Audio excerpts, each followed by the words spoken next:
Drinking tea with Granny. The connection between grandparents and their grandchildren extends across many cultures. For many Indigenous peoples in Canada and around the world, the kitchen table is often an important space for creating those intergenerational connections.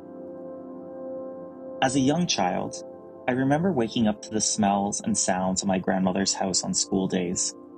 The crackling fireplace warming the air, my hand-knitted wool socks sliding on the floors, the smell of bread baking, my grandmother's radiant but toothless smile. We would sit at the kitchen table with toast, strawberry jam, and steaming mugs of red rose tea with Cornation milk. The kitchen table was truly the center of our home, around which we would share ideas, wisdoms, problems and solutions, deep love and care, and many, many parties. Many Indigenous peoples have memories of drinking tea with a grandparent, especially a grandmother, as it has long been a way to share knowledge and connect with one's cultural teachings. Coming together as a community allows Indigenous peoples to exchange knowledge and experiences. Drinking tea is not just a simple act, it's a way of life. It's about taking a moment to slow down and appreciate the present. It's about finding comfort in the company of others and the warmth of the tea. But why is this so important? Drinking tea with our elders is a key way that we pass on knowledge to the next generation. It allows young people to connect with our wisdom holders and to learn from their experiences. To highlight this importance, I want to take a moment to describe the medicine wheel, which can take on many different forms and will be interpreted differently by different nations.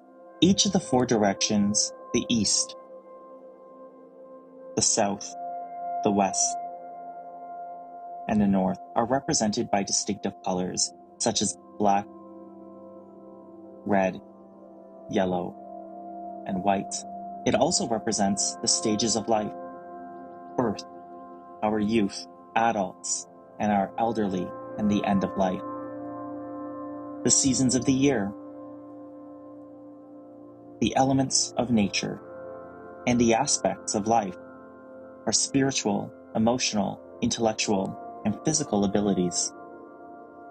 Importantly, our elders sit opposite the youth on the medicine wheel, as this reflects the unique relationship they have with one another. A mutual relationship, one of teaching and learning, and youth's role in caretaking for our elders, and our elders being cared for. As we think about aging and the role of Indigenous older adults in our communities, we contextualize this within the larger framework of age-friendly communities. How can we create spaces where people are valued and respected? Can we connect them more with youth, with community, or the land? Can we support them in staying connected to communities and sharing their knowledge?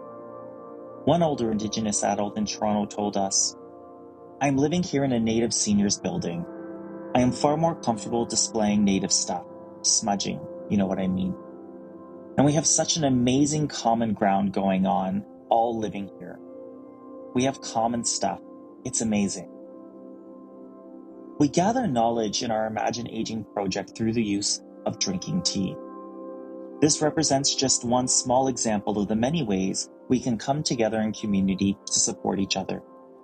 Let's continue to find ways to create space for intergenerational connection and knowledge sharing in order to learn from one another and to thrive together. For many, wisdom comes with age, and Indigenous older adults hold a wealth of knowledge and experiences that is essential for our younger generations. How can we approach learning with elders and with other older Indigenous people in a good way?